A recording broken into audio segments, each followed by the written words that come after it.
Qizlar, undan tashqari mana shu 10 talikka, ya'ni 10 ta ishtirokchimizga men tomonimdan elektron kitob beriladi. Birinchisi bu metabolizm haqida. Metabolizmni sizlar yaxshi bilmaydigan bo'lsangiz, sizlar ozolmaysizlar, chunki metabolizm bizani ozishimiz yoki ozmasligimizni hal qiladigan tanamizdagi holat hisoblanadi. Undan tashqari esa albatta vitaminlarni qabul qilish, bu narsani o'rganish baribir hamma uchun kerak. Qaysi belgida qaysi vitamin qanaqa paytda ichiladi, aynan mana shuni qo'llanmasi ham bor.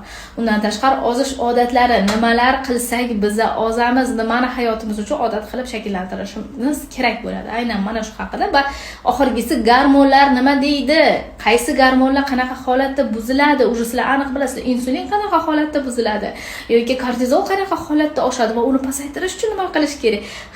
Hammasini sir asrorlarigacha, mayda-mayda detallarigacha yozilgan elektron kitoblarim ham aynan mana shu 10 talikka beriladi va undan tashqari semizlik ildizi analizlar orqali